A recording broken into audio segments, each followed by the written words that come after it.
உச்ச நீதிமன்றமே சட்டம் இயற்றிக் கொள்ளுமானால் பாராளுமன்றத்தின் கதவுகளை சாத்தி பூட்டி விடலாமே என்று ஆவேசமாக ஒரு கருத்தை சொன்னார் ஜார்க்கண்ட் மாநிலத்தில் உள்ள கோட்டா தொகுதியின் பாரதிய ஜனதா கட்சியின் எம்பியான நிஷிகாந்த் துபே என்பவர். இது மட்டுமா, இந்த நாட்டில் மதக்கலவரத்தை தூண்டுவது யார் என்றால் அது உச்ச நீதிமன்றமும் அதன் நீதிபதிகளும் தான் என்று கோப கனலாய் அவர் கருத்துக்களை தெரிவித்துள்ளார். இதற்கு வழக்கம் போல காங்கிரஸ் கட்சியினர் ஆவேசமான கண்டனத்தை தெரிவித்துள்ளனர். பாஜக கட்சியின் எம்பி நிஷிகாந்த் துபே கோரியுள்ள கருத்து பெரும் எதிர்வினையை உண்டு பண்ணிவிட்டது. விஞ்ஞானியும் எழுத்தாளரும் பேச்சாளருமான ஆனந்த் ரங்கநாதன் நிஷிகாந்த் துபேவுக்கு ஆதரவு தெரிவித்துள்ளார். இது தொடர்பாக ஆனந்த் ரங்கநாதன் உச்சநீதிமன்றத்தின் முன்னாள் தலைமை நீதிபதி சஞ்சீவ் கண்ணாவை நோக்கி 9 கேள்விகளை கேட்டுள்ளார். காஷ்மீர் பிரச்சனையில் உச்சநீதிமன்றம் இரட்டை அணுகுமுறையை கையாளுகிறது. அரசியலமைப்பு சட்டத்தின் 370வது பிரிவு நீக்கப்பட்ட போது அதை எதிர்த்து எதிர்க்கட்சிகள் உச்சநீதிமன்றத்தில் நிறைய மனுக்கள் தாக்கல் செய்யப்பட்டன. அவைகளை எல்லாம் நீதிமன்றம் அவசர மனுக்களாக எடுத்துக்கொண்டது.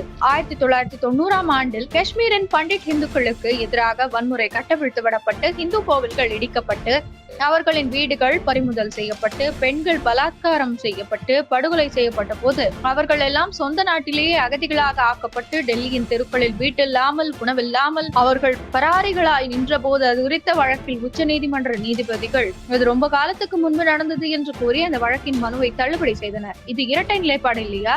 வக்ஃபு வாரிய சட்டத்தின் சீர்திருத்தங்கள் குறித்து உச்சநீதிமன்றம் கவலைப்படுகிறது. ஆனால் கடந்த 30 ஆண்டுகளில் வக்ஃபு வாரியம் சட்டவிரோதமாக பலரது சொத்துக்களை அபகரித்தது, வரி ஏய்ப்பு செய்தது, நீதிமன்றத்துக்கு இணையாக இன்னொரு நீதி அமைப்பை நடத்தியது. ஆனால் வக்ஃபு வாரியத்தின் தவறான பயன்பாடு குறித்து உச்சநீதிமன்றம் மௌனமாக இருந்தது. வக்ஃபு வாரிய சட்டத்தின் சீர்திருத்தங்கள் இஸ்லாத்திற்கு அச்சுறுத்தலாக கருதப்பட்டால் இந்து நிலங்களில் மசூதிகளையும் தர்காக்களையும் கட்டுவது எப்படி ஏற்றுக்கொள்ளப்பட்டது? 2 லட்சத்துக்கும் அதிகமான இந்து சொத்துக்கள் வக்ஃபு வாரியத்தால் அபகரிக்கப்பட்டன. இதை எப்படி எடுத்துக்கொள்வது? அறநிலையத்துறை என்ற பெயரில் கோயில் நிலம் மற்றும் கோவில் நிதிகள் பிற இடங்களில் பயன்படுத்தப்படுகின்றன. இந்துக்களுக்கு கட்டுப்பாடுகள் இந்து கோவில்கள் அரசாங்கத்தால் கட்டுப்படுத்தப்படுகின்றன. அவற்றின் வருமானம் மதரசாக்கள், ஹஜ் யாத்திரைகள், வக்ஃபு வாரியங்கள், இஃப்தார் விருந்துகள் மற்றும் கடன்களுக்கு பயன்படுத்தப்படுகிறது. ஆனால் இந்து மத நடவடிக்கைகளுக்கு கட்டுப்பாடுகள் விதிக்கப்படுகின்றன. இந்து உரிமைகள் தொடர்பான மனுக்கள் பெரும்பாலும் உச்சநீதிமன்றத்தில் தள்ளுபடி செய்யப்படுகின்றன. சிறுபான்மையினருக்கு எப்போதும் சிறப்பு முன்னுரிமை அளிக்கப்படுகிறது. இது நியாயமா? இது இந்துக்களின் கோபத்தை தூண்டாதா? கல்வி உரிமை சட்டத்தின் கீழ் இந்து பள்ளிகள் சிறுபான்மையினருக்கு 25% இடங்களை ஒதுக்க வேண்டும். ஆனால் முஸ்லிம் மற்றும் கிறிஸ்தவ நிறுவனங்களுக்கு இந்த விதி பொருந்தாது. ஆயிரக்கணக்கான இந்து பள்ளிகள் மூடப்பட்டன. இந்து குழந்தைகள் இப்போது இந்து அல்லாத நிறுவனங்களில் படிக்கிறார்கள். இது மதமாற்றத்தை ஊக்குவிப்பதில்லையா? ஏன் உச்சநீதிமன்றம் இந்த ஒருதலைபட்ச விதியை பார்க்கவில்லை?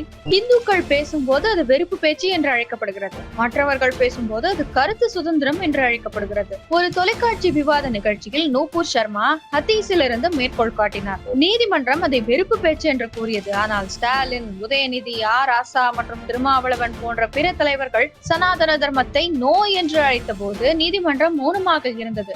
இதுதான் நீதியா? இந்து மரபுகளுக்கு எதிரான பாரபட்சமான தடை. உச்ச நீதிமன்றம் தசரா பண்டிகைகளில் விலங்குகளை பலியிடும் வழக்கங்களை தடை செய்கிறது. ஆனால் ஈத் பண்டிகையின் போது நடைபெறும் விலங்கு வதை குறித்து எந்த கேள்வியும் எழுப்பப்படவில்லை. ஜன்மாஷ்டமியின் போது தயிர் பானை கொண்டாட்டங்களுக்கு கடுமையான கட்டுப்பாடுகள் விதிக்கப்படுகின்றன. ஆனால் மொஹரம் பண்டிகையில் நடக்கும் வன்முறைக்கு எதிராக எந்த நடவடிக்கையும் எடுக்கப்படவில்லை. தீபாவளி பட்டாசுகள் சுற்றுச்சூழலுக்கு தீங்கு விளைவிப்பதாக கூறப்படுகிறது. ஆனால் கிறிஸ்துமஸ் பண்டிகையின் போது வெடிமருந்துகளுக்கு எந்த விமர்சனமும் இல்லை. இது பாகுபாடு இல்லையா? வழிபாட்டு தலங்கள் சட்டம் 1991ஆம் ஆண்டு வழிபாடு தலங்கள் சட்டம் இந்து கோவில்களின் மறுசீரமைப்பை தடுக்கிறது. ஆகஸ்ட் 15, 1947 அன்று இருந்த வழிபாட்டு தலங்களின் மத அடையாளத்தை மாற்றக்கூடாது என்று கட்டாயப்படுத்துகிறது.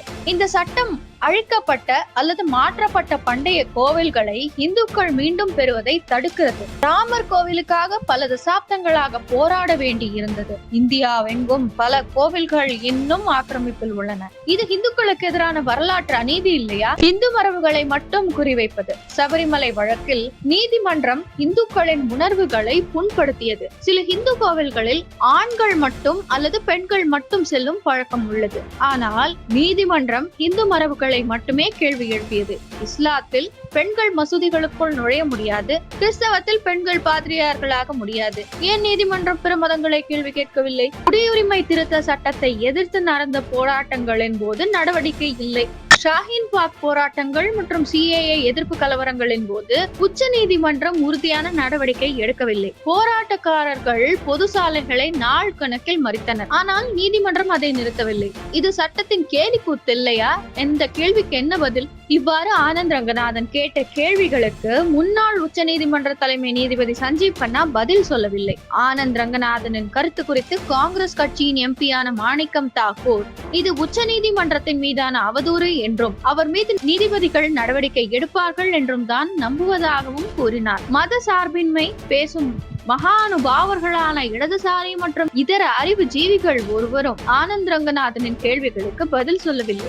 ஆனால் அவர் மீது இதுவரை உச்ச நீதிமன்றம் எந்த விதமான நீதிமன்ற அவமதிப்பு நடவடிக்கையும் எடுக்கவில்லை. ஆனந்த் ரங்கநாதனின் கேள்விகள் செக்யூலர்வாதிகள் என்று தங்களை தாங்களே அழைத்துக் கொள்பவர்களின் முன்பு வைக்கப்பட்டுள்ளது என்று நாம் நிச்சயமாக எடுத்துக் கொள்ளலாம். அவருக்கு என்ன பதில் சொல்லுவார்கள்?